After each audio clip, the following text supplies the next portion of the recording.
Oi, eu sou a Mini. E eu sou a Daisy. Sejam bem-vindos e bem-vindas ao DonasCast. Esse é mais um episódio do quadro Vida de Freela, onde compartilhamos nossas experiências como ilustradoras freelancers e batemos um papo sobre mercado de trabalho e afins. No episódio de hoje, a gente quer conversar com vocês um pouquinho sobre exercícios ou técnicas, que nós usamos para treinar ilustração e que podem te ajudar também. São dicas mais gerais e que podem ser adaptadas para qualquer técnica que você use. Inclusive, são aspectos gerais que são usados na indústria mesmo e que nós sentimos que nos ajudou, a treinar com mais foco e tal, e por consequência melhorar a qualidade técnica da nossa arte. Bom, vamos lá que tem muita dica bacana, né? Inclusive, a @tava imaginando, adorei o @, perguntou por onde começar treinando. E eu acho que depende, Isso é um pouco difícil às vezes de definir, porque depende muito do tipo de arte que você faz e de onde você sente mais dificuldade, Mas lógico que existem aqueles fundamentos, Os famosos fundamentos, estudo de corpo humano, desenho de observação, que é sempre um bom começo, Que eles nos ajudam realmente a entender como as coisas funcionam e como que a gente consegue meio que representar, Tentar representar no papel. E, assim, dá uma base para a gente conseguir adaptar, o resto para o nosso estilo ou para o estilo que a gente quer trabalhar. Claro que, assim, só ficar fazendo fanart também é maravilhoso. Às vezes é o que nos estimula a desenhar, porque você vai pensar, só vou ficar desenhando um copo de vidro, que saco, Mas é importante ter esse equilíbrio aí. Mas o que você acha, Daisy? Por onde que você começaria a estudar? Então, eu concordo com você. É meio que tipo, todo mundo fala isso, tem que começar pelos fundamentos. Mas gente, é ali a base que você vai ter para você conseguir fazer todas as outras coisas aí no futuro. E não começar, vou fazer um cenário aqui, eu já vou começar a fazer várias coisas, tal perspectiva, vários prédios, etc. Então a gente está começando, com muita coisa. Não, vamos começar com os fundamentos, vamos tentar dominar isso primeiro, E eu queria até comentar, já no início do episódio, na verdade, 2 indicações que eu queria fazer de 2 livros que é mais para a área de design, mas como são fundamentos do design, eu acho que acaba sendo útil também para quem só trabalha com ilustração. Então, o primeiro é um livro chamado Design para quem não é designer, do Robin Williams, não é o famoso.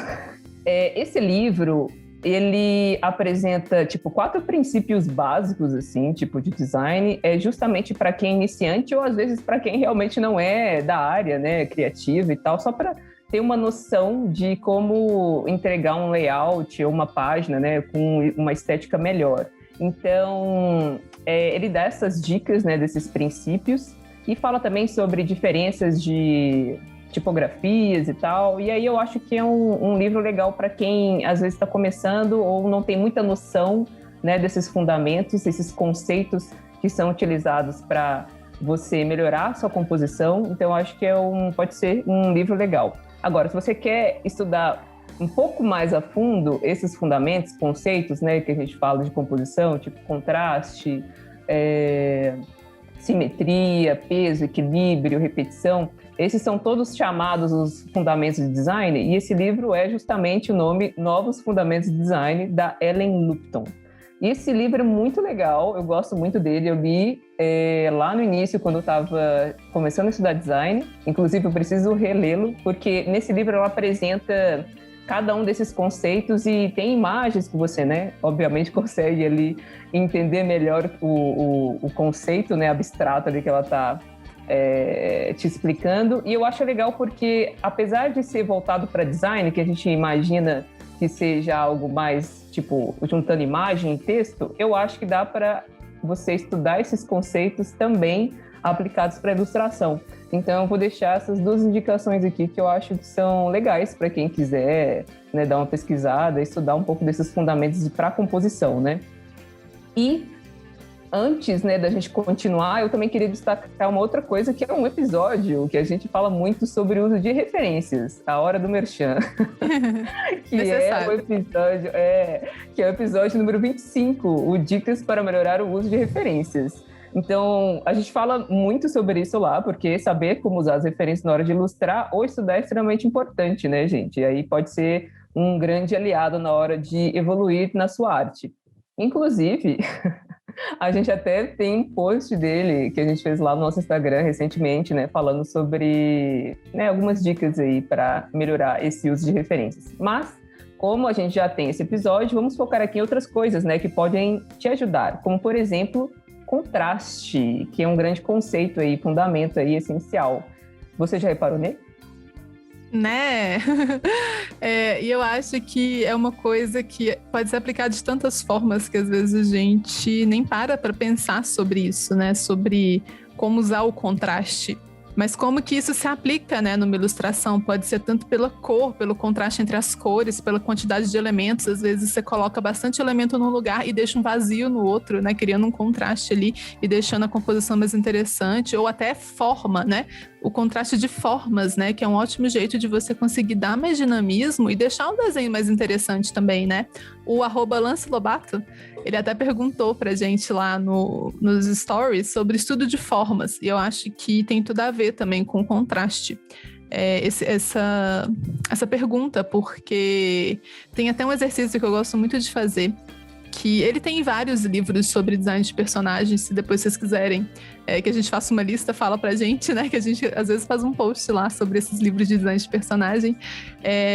Vários deles têm esse exercício. O último que eu li que usa isso é o livro do The Silver Way, do Steven Silver, que ele é até o design de personagem de uma série que eu adoro, que é Danny Phantom e Padrinhos Mágicos. E ele tem um exercício que ele fala o seguinte, para você recortar, ou pegar, né, formas básicas, vários retângulos, círculos, quadrados de tamanhos diferentes, e você vai e junta eles aleatoriamente, formando uma forma aleatória, né? E dali você tenta desenhar 3 coisas, sabe? Você tenta ver, um animal ou uma pessoa, onde seria a cabeça, onde seria o chapéu, né? E eu acho esse um ótimo exercício de você ver como que dá para você variar nos tamanhos ou nas formas de onde está cada coisa e contrastar no próprio personagem, né? Ou na própria ilustração ali que você está fazendo. E também, dentro disso, a gente tem vários outros contrastes que a gente pode fazer, como um dos mais, acho que, famosos, que é contraste de linha versus curva, né? Que nem isso, você pode usar um quadrado junto com um círculo, né? Às vezes o corpinho é um quadradinho e a cabeça é um círculozão. Ou até num cenário, né? Tem uma mesa reta do lado de um sofá curvo, né? Então, isso cria um pouquinho mais de complexidade no seu desenho e deixa as coisas um pouquinho mais interessantes. E às vezes a gente não pensa nisso, né? Lógico também que eu tô falando aqui, eu trabalho muito com cartoon, né? Com estilo mais cartoon, que usa muito disso, né? O contraste no cartoon é uma das coisas muito presentes, o exagero, né, no contraste ou não. Lógico que você fizer uma arte às vezes mais realista, aí você tem que encontrar outras formas, talvez, de usar o contraste. Às vezes você vai mais para a cor, né? Ou você vai mais para espaçamento na composição. E aí você também consegue brincar com o contraste assim. O uso de cor, né? Muitas vezes pode te ajudar também nesse caso de contraste, você usar cores contrastantes, né? Ou se você está fazendo uma paleta mais análoga, tentar deixar os tons um pouco mais diferentes, às vezes um pouquinho mais escuro que o outro, para ajudar na leitura também, né? Então, é algo também a se pensar, né? Cor é um assunto por si só, né? Enorme, tem vários estudos que dá para fazer isso, mas é uma coisa pontual que é legal de você ver na hora de você escolher as cores também que você vai trabalhar. Esse tema, contraste, né? Só esse fundamento, eu acho que eu já daria um episódio, porque ele é tão importante, né? Sim, e eu acho que a gente esquece um pouco também dessa questão de que nós, como designers, ilustradores, enfim, artistas, né? Nós somos profissionais que temos que entregar um serviço para resolver um problema visual. Então, a gente entrega soluções visuais. E o contraste é um fundamento que basicamente serve para isso, né? Para você conseguir solucionar um problema ali. Então, isso é muito importante, né? Eu acho que daria para a gente ficar aqui falando muito ainda sobre isso. Inclusive, um exercício que eu acho que é muito bom também, que pode fazer, para treinar, né, o uso de contrastes de formas, é fazer, às vezes, várias versões de um mesmo personagem, né? A Mini até deu o exemplo de usar formas, né, formas geométricas, mas, às vezes, isso pode ser feito a partir de estudo de silhuetas, né? No caso de personagens, ou thumbnails, no caso de cenários, que é variar o tamanho dos olhos, a proporção do corpo, e aí tentar entender o que muda a leitura, né, que você tem dele. Muitas vezes a gente fica muito preso, né, na primeira ideia, mas infelizmente, tipo, a primeira ideia, ela é super tentadora, só que geralmente ela é a mais óbvia. Então, não se limite à primeira ideia.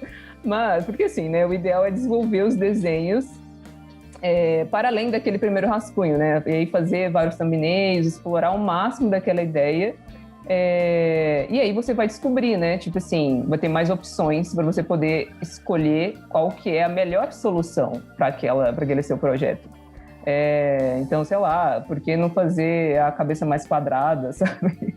Ou colocar uma mochila enorme e ver como é que fica no personagem. Enfim, eu acho que essas coisas a gente pode ir brincando, justamente porque eu acho que é a parte mais legal, né, de ser ilustrador, que é justamente experimentar e pirar nessas coisas, sabe? Eu acho que o contraste, ele tá aí justamente para isso, para a gente não fazer as coisas do jeito que a gente espera que sejam, né? Tipo assim, isso eu tô falando no caso, gente, que é não realista. Lógico que se você for fazer um trabalho, né, realista, realmente tem que ser uma coisa ali que você já conhece. E assim, né, testando, você não gasta tanto tempo no desenho em si e faz estudos prévios que te ajudam a ter uma ideia se o que você está fazendo está funcionando ou não, né? Então, testes de cor, composição, pose, linhas de ação. Fazer esse tipo de estudo antes pode te dar uma resposta muito mais rápida sobre sua arte e se o que você visualizou está, de fato, tomando forma do jeito que você queria. E falando sobre isso ainda, eu queria indicar mais 2 cursos. Hoje eu estou indicando tudo. Tem um curso naquele Schoolism, que é desenho gestual, né? Então é Gesture Drawing, do Alex Wu. E esse curso ele é muito legal, porque ele é basicamente um treino aí para você observar tipo, poses e tentar resolver da maneira mais rápida e mais certeira, né? Mais assertiva ali, para passar a ideia do que o personagem está fazendo e tal. Tinha também, se eu não me engano, um curso no Schoolism que era desse mesmo autor que a Mini falou do livro, que é o Steven Silver. Steven Silver tem de design de personagem. Exato, eu tava pesquisando aqui, depois confiram lá, tá, gente? Entra no site lá do Schoolism, mas eu tava pesquisando e não encontrei esse curso mais, então não sei se ainda tem, mas confiram porque se ainda tiver ele é muito bom e eu recomendo muito. Sim, esse livro que eu tenho, que é The Silver Way, é basicamente o que ele fala no curso também, é o curso de design de personagem dele. Se não achar o curso, né, tem essa outra opção. Tem o livro. É pra quem é preguiçoso, não gosta de ler. Pode assistir. Quem só vive no YouTube. E também, né, é lógico, a gente tá falando aqui, mas é um curso em inglês, o livro provavelmente é em inglês, não sei se tem em português, aí a Mini fala. Tem em português, Mini? Ou não? O livro? Não. Eu apoiei por Kickstarter, então eu acredito que não. Mas, para quem, então, né, não sabe inglês e tal, tá tudo bem, porque também tem um outro curso muito legal que eu vou indicar, que é o Design de Personagens para Animação, do Caio Martins. É um curso que tá lá na Doméstica, e é um curso rapidinho, e ele fala muito sobre isso, sobre, tipo, desenvolver as silhuetas, treinar as silhuetas, né, e fazer esse teste de poses e tal para representar a personalidade do personagem. Então, todas essas coisas que a gente está falando assim, aqui é porque realmente todo mundo usa e todo mundo que está aí trabalhando na indústria sabe o que né, já testou tantas coisas, sabe o que dá certo e o que não dá certo. Então, acho que essas dicas aí são muito importantes, né, para a gente continuar evoluindo no nosso processo como artistas. Estudar a gente nunca para, né? E continuando e vendo que funciona. E é muito isso mesmo, né? Às vezes eu pulo esse processo de pré. Tem vezes que eu falo assim, não, vou só fazer um desenho aqui. Aí você começa a fazer, quando você termina, aí você fala assim, nossa, não ficou do jeito que eu queria. Por quê? Porque eu não fiz thumbnail antes, não testei antes, não fiz nada antes. Foi na minha cabeça, não usei referência. Então, e aí depois quando tá tudo finalizado, você não vai mudar, gente. Vamos ser realistas, né? Ninguém vai refazer desenho, sabe? Acabou, é isso. Aí você aprende a lição, você sofre, já deu um trabalhão fazer aquilo tudo, né? Mas é por isso que esses estudos prévios, eu acho que ajudam tudo. O contraste realmente, que nem a Deise falou, é uma coisa que a gente pode aprofundar para tanta coisa. E, assim, é um conceito muito abrangente que a gente está tentando aqui juntar numa coisa só para deixar um pouquinho mais claro. Porque se você, às vezes, não pensou em como usar isso na sua arte, né, na sua obra, você, às vezes, agora tentar ver com outros olhos e como isso você pode aplicar, né? E eu acho que agora, a gente falando desses estudos, né, que a gente faz, a gente entra na nossa próxima dica, né, que é um detalhe também que faz muita diferença, na hora de estudar, pelo menos de planejar, que é desenhar o micro e não o macro, né? Por exemplo, se você ainda não fez o seu primeiro cenário, ou se você já fez, mas que nem eu, foge de cenário o máximo que puder, porque é muito intimidante, né? Eu acho que quando a gente pensa, não, vou agora desenhar meu personagem, mas eu queria que ele estivesse em algum lugar. Ai, mas eu não sei desenhar cenário, como que vai ser a árvore? Aí você faz aquela árvore que é a mesma árvore que você desenhou toda a sua vida, que aí você já acha que tá tudo ruim, e aí você fala assim, eu já não vou desenhar também. Não sei fazer isso, né? E aí a gente nunca vai sair da zona de conforto, a gente nunca vai desenhar um cenário, a gente nunca vai desenhar uma árvore diferente do que a gente faz. É árvore e flor. Flor, eu também desenho flor do mesmo jeito que eu desenhava desde quando eu era pequena. Nunca muda. Porque né? A gente tem que sair da zona de conforto. Eu acho que o que ajuda isso, né? Antes da gente sair pensando daquela 1000 perspectivas que vai ter que desenhar, ou aqueles vários prédios, ou aquelas várias flores e tal, de onde está vindo a luz, né? Eu tenho um ataque de pânico toda vez que eu penso em iluminação. Que eu falo assim, putz, tem o sol, mas aí eu sei que tem um trem que rebate, se for branco, e aí vem, e aí você começa nisso, e aí você só começa a chorar. Né? Você não faz mais nada. Mas se ao invés disso, da gente já começar a pensar nisso tudo, a gente não começar a pensar no pequeno, né? Porque a gente não pensa em estudar os elementos separados, às vezes só aquela florzinha, né? Sim, eu acho que esse é o conceito bem daquele menos é mais. Isso até me lembrou uma vez que eu estava na terapia, muito tempo atrás, e aí a gente estava falando sobre hábitos. E aí ela me deu o exemplo de, por exemplo, você quer começar a ler um livro, criar esse hábito, né, de ler livros e tal. Você vai ver aquele livro que tem 300 páginas, você vai ler de cara 300 páginas? Provavelmente não. Então o que você vai fazer? Você vai começar com o mínimo. Por quê? Porque o seu cérebro, ele é preguiçoso. Então ele vai ver tudo aquilo ali, ele vai falar, nem ferrando, não vou ler tudo isso, sabe? É a mesma coisa do cenário, eu não vou fazer um cenário que tem tipo 300 informações. Então, pense no mínimo. Eu vou ler, sei lá, 5 minutos por dia. Olha, o que é 5 minutos? Seu cérebro vai falar assim, não é nada, tô de boas, entendeu? E aí você consegue, né, começar a criar esse hábito lendo 5 minutos por dia. É a mesma coisa para a prática, né? Principalmente nessa questão do cenário, que é o exemplo aqui, que tem tantos detalhes. Então, vamos focar no mínimo, né? No micro aí que a Mini falou. Então, tipo assim, eu vou fazer um cenário de um quarto, né? De uma pessoa. Então, você vai pensar quem é essa pessoa, aí você vai pensar quais itens que tem nesse quarto, aí você vai pensar quais itens vão ter. Vai ser um abajur? Vai ser um abajur, como é que ele vai ser? Você começa a pesquisar referências sobre isso, aí testar desenhos sobre isso, porque aí eu acho que você vai também se sentindo mais confortável para descobrir como é que esse cenário depois vai ser, sabe? Então, é interessante você começar com menos, para você não se assustar e desistir logo de cara. Então, assim, é como se antes de desenhar a floresta inteira, né, você testa o design da árvore que você acha mais interessante. E o legal disso é que, como são estudos pequenos, você tem mais liberdade, né, para criar em cima, tipo, explorar formas, cores, texturas novas nesses espaços menores e com mais controle. Eu acho também que ter um sketchbook separado para isso também pode ser uma boa. A gente, para quem é formado em animação, e é por isso que eu comecei a frase assim, mas para quem estuda animação, sabe que tem a biblioteca, né, visual do seu filme, quando você vai criar um curta-metragem, por exemplo. E aí você coleta, tipo, ali todas as informações que vão ser para o filme, todas as referências visuais. E é tipo isso, imagina você fazer um sketchbook só, né, tipo, separando esses elementos do que você quer. Então, você vai fazer aquele quarto, que é o exemplo que eu falei, às vezes, né, separar uma pasta do Pinterest só para isso. Então, acho que é legal você ir criando, tipo uma biblioteca visual mesmo, com esses itens pequenos e prestando atenção no que você gosta de fazer, e acho que você vai explorando cada vez mais, né? Eu acho que tudo isso é uma questão de prática. E uma coisa também, para falar sobre isso, esses projetos, às vezes você vai desenhar só um cenário, mas essa parte de experimentação antes fica muito legal em portfólio também. Não sei qual que é o foco de vocês, né, em ilustração, mas se for livro, se for para trabalhar em animação, essa parte de pré é muito bem vista, sabe? As pessoas gostam de ver como que você pensa. A gente também tem o nosso episódio falando sobre portfólio, né? E também teve um papo, principalmente quem quer livro infantil, teve um papo muito legal com a Mabi Gabi, no Mulheres Criativas, mas é uma coisa legal, sabe, de se fazer também e de se apresentar. Isso também não precisa ficar perdido só para você. Se você quiser, pode, né? Mas é uma coisa legal de apresentar o seu processo também. Sim, e gente, tudo isso é prática, né? Já falamos aqui, não tem como você fugir. Infelizmente, se você ficar enrolando aqui, não vai rolar. Então, né?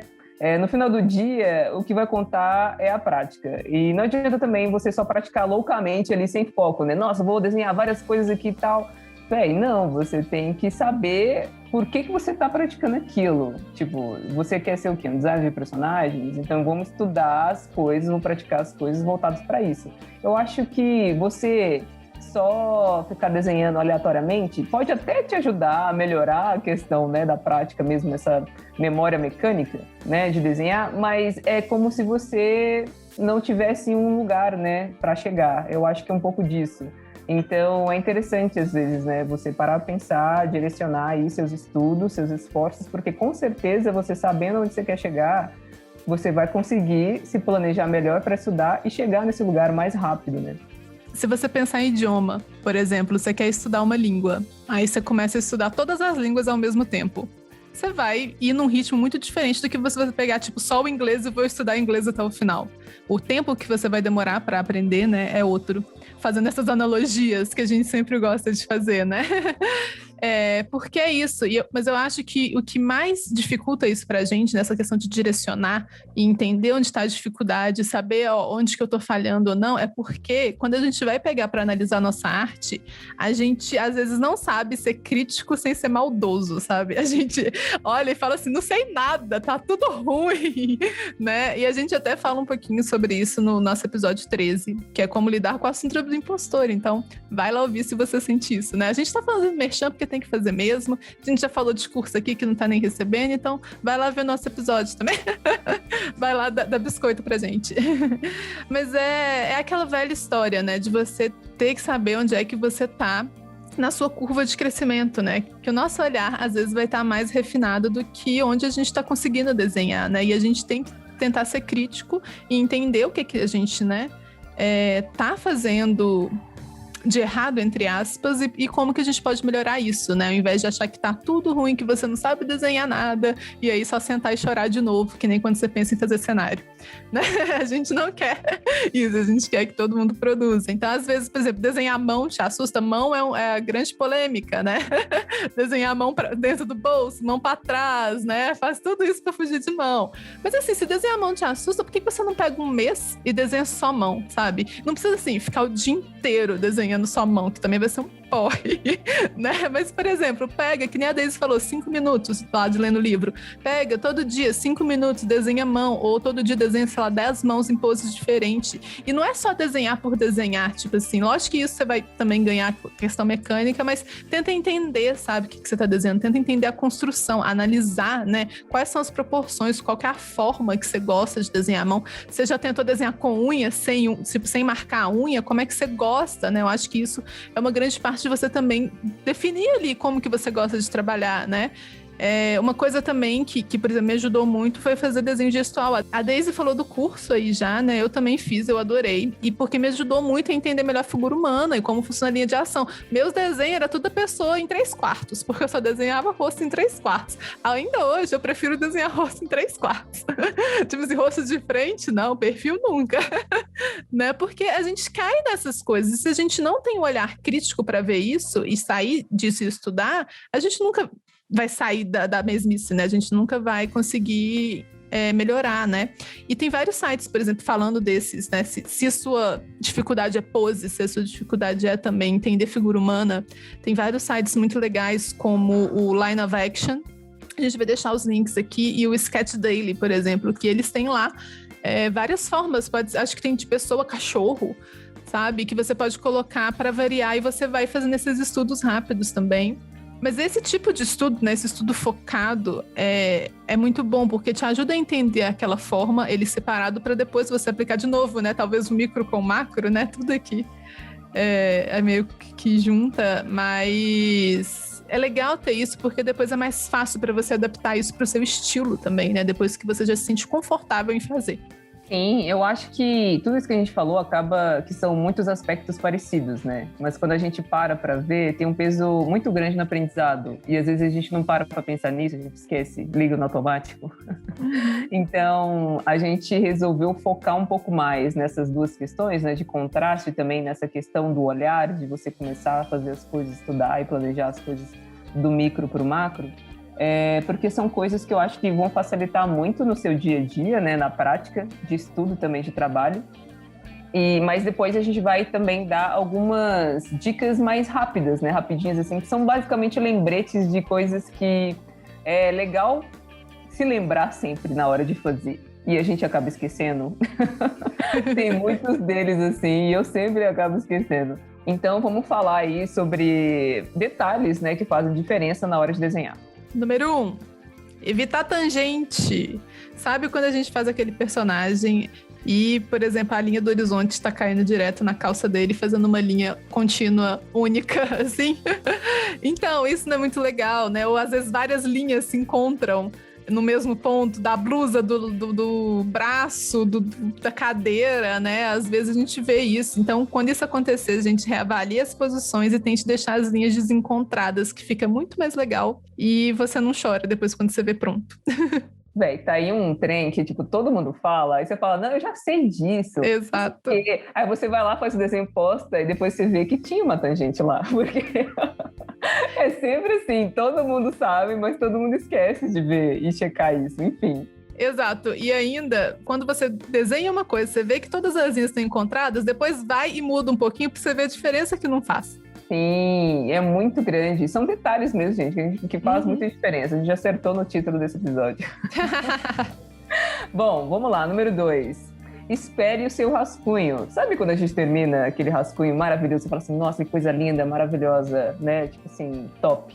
E aí você vai lá e dá uma flipada, né? Tipo, você espelha o desenho para ver se tá tudo certo mesmo. Sabe por quê? Porque às vezes as proporções enganam. Às vezes tá super lindo do jeito que você fez. Mas aí quando você flipa o desenho, você vê que tem umas coisas meio esquisitas.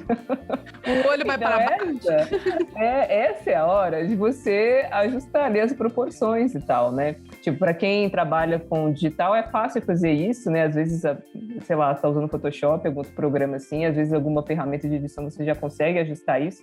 E para quem trabalha com tradicional, muita gente usa, né, mesa de luz, ou não tem mesa de luz, coloca o desenho contra a janela, assim, sabe, da luz. Sempre tem umas coisinhas assim. E por que isso é importante? Porque a gente esquece. Então, todas essas diquinhas que a gente está dando aqui é mais para servir como lembretes mesmo, porque a gente esquece e fala, nossa, que maravilhoso. Aí quando você vai ver, você fez aquele desenho para uma capa, por exemplo, ou para uma revista, e aí você entregou aquilo sem você fazer esse teste. Aí o designer que vai receber isso para colocar na revista, sei lá, às vezes teve que mudar a posição dessa ilustração e ele teve que flipar. E aí, quando ele flipou, ficou uma bosta. Então, tome cuidado. Lembre-se que você precisa ver se a ilustração está funcionando direitinho. Então, fica aí a dica número 2. Nossa, e eu já tive desenho que eu só lembrei disso no final. Eu nem tive coragem de flipar, porque eu falei, eu não quero ver. Não quero nem saber o que tá. E é bom realmente, gente. E é algo que depois, quando você começa a ter o costume, eu acho que você tende a errar um pouco menos isso, que aí quando você flipa tá certo, porque você começa a entender, acho melhor, como funciona. É um hábito bom de se ter. Evitar os olhos ficarem desalinhados pra caramba. Sempre bom. A dica número 3 agora... sempre olhe como o seu desenho tá, se você tá fazendo ele colorido, né, em preto e branco, em PIB. Aqui entra um pouquinho do que a gente falou lá sobre contraste, né? É muito importante quando você tá fazendo um desenho, saber se o foco do olhar tá onde você quer. E se a gente tá conseguindo distinguir os elementos, né? E às vezes a cor engana. Então é sempre bom você colocar em PIB, para você entender como são os valores, se tá tendo contraste ali, se, por exemplo, o personagem tá se destacando do fundo, ou se a flor que você fez tá tendo uma leitura interessante ali, ou se tá tudo uma grande cinza, uma massa cinza igual, assim, né? E isso é uma coisa que é legal, que aí depois você consegue ir ajustando, né? Você clareia um pouquinho alguma coisa, escurece alguma coisa, porque é legal haver um contraste de tonalidade também, não só pela cor, né? E cor engana, gente, engana muito. Nossa, demais. No Photoshop, se não me engano, acho que você pode usar o atalho Ctrl+Y, mas você também pode simplesmente fazer uma layer tipo, toda pintada de preto, e aí lá no Blend Mode você pode colocar em saturação. E aí você liga, né, no olhinho essa camada toda vez que você quiser checar. E aí você vai ver que a sua ilustração, né, sua composição vai ficar em preto e branco. Isso para ilustração RGB, tá, gente? CMYK não funciona esse truque. Mas confiram sempre, porque é importante mesmo. Agora, a dica número 4 fique atento à silhueta, né? A gente sempre fala aqui, todo mundo fala também, mas sempre tem a pessoa que esquece. Ou a gente mesmo tá com preguiça de, não vou fazer não, essa primeira silhueta aqui tá ótima, maravilhosa. Tipo, não caia nessa armadilha. Silhueta tá clara, seu personagem, ele tá fazendo uma ação que, tipo, dá para todo mundo entender que é justamente a ação que você tá pensando, porque isso é muito importante, justamente se você vai colocar, por exemplo, um personagem dentro de um cenário e tal, que ele tá fazendo uma ação X, imagina se não tá dando para ler muito bem isso, né? É meio esquisito. E aí, então, é bom você se atentar a isso sempre, testar, né? Toda vez, silhuetas diferentes, até você conseguir transmitir a ideia que você quer passar. E eu falo isso para personagem, né, em questão de silhueta, mas quando você vai fazer um layout, não precisa ser exatamente um cenário, pode ser cenário, mas um layout assim, tipo, sei lá, uma capa de livro, alguma coisa assim. Também é muito importante você pensar nesse aspecto. Às vezes você fazer um thumbnail, né, quando você vai fazer esses testes de composição, é muito importante para você saber se a mensagem tá clara, tipo, aqueles elementos eles estão distribuídos de maneira clara, porque às vezes você vai colocar, se você não faz esse thumbnail, né, que é tipo todo preto ou a silhueta, você só faz linha, às vezes você vai ver que, nossa, tá tipo tudo bem resolvido, mas às vezes não tá, porque você tá vendo só a linha, né, tipo, você não tá vendo as formas preenchidas. E as formas preenchidas é que vai te dar essa impressão de que se realmente tá passando a ideia de ação, né? Então isso é muito importante. Não se esqueça. Sim, eu sempre tento ver se não tivesse mais nada no personagem, eu estaria entendendo que ele tem, tipo, uma cabeça, 2 braços e 2 pernas. Dá pra entender isso ou não? Porque mesmo se o personagem está enrolado na posição fetal, você consegue fazer uma pose que dê pra entender que tem 2 braços, 2 pernas e uma cabeça, sabe? Ou se tiver mais ou menos, né? Então é uma coisa que eu sempre paro pra tentar ver. Tá dando pra entender? Tá, ok, ótimo. E agora a gente vai para nossa quinta e última, que é uma coisa também que eu tendo a esquecer de vez em quando, e é sempre bom lembrar que sempre que possível tente variar a linha do horizonte. Então a primeira coisa que a gente sempre coloca, né, é aquela linha reta no meio da tela, né, ou no meio da folha. E isso, gente, pode deixar a composição, né? Não pode, deixa a composição, né, muito travada, sabe? Entre aspas, monótona e muito renascentista, assim. É só aquela linha reta, né? E às vezes, se você mudar um pouquinho, deixa a linha um pouco mais curvilínea, faz algumas montanhas, você já experimentou às vezes deixar ela em diagonal. Isso pode deixar a cena muito interessante, dependendo do que você quer fazer, né? Ou tentar até fazer um ângulo diferente, e isso pode deixar seu cenário um pouco mais dinâmico, né? E mais interessante do que aquela mesma velha linha reta no meio da página. Essa aí é outra que eu sempre caio. Sempre Sim. esqueço.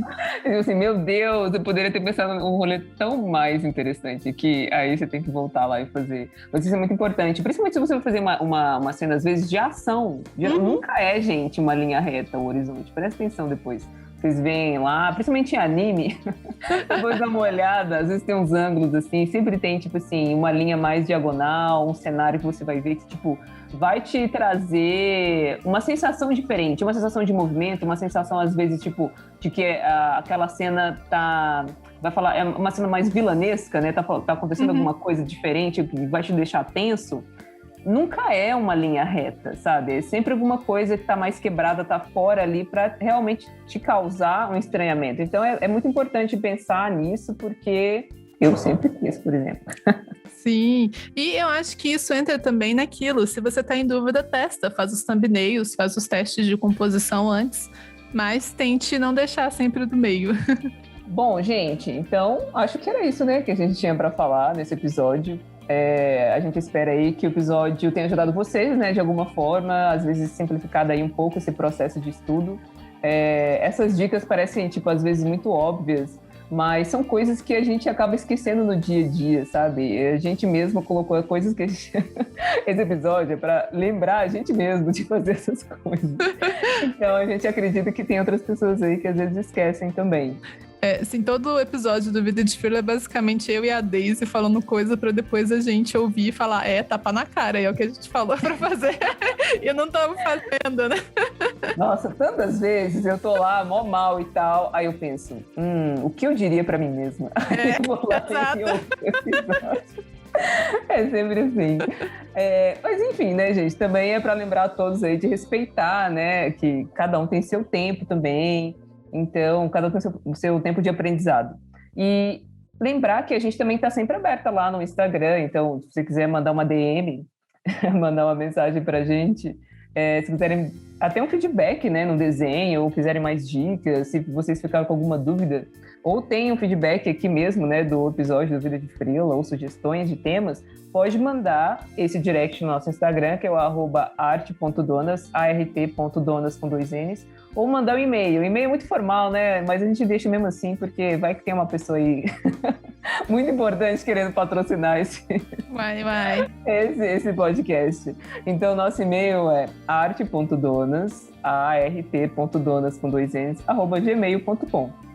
E é isso. Manda uma mensagem para nós, que nós fica feliz em ajudar. A gente acaba por aqui. Esse foi mais um Vida de Freela. Boa sorte com os boletos, mandem jobs. Tchau.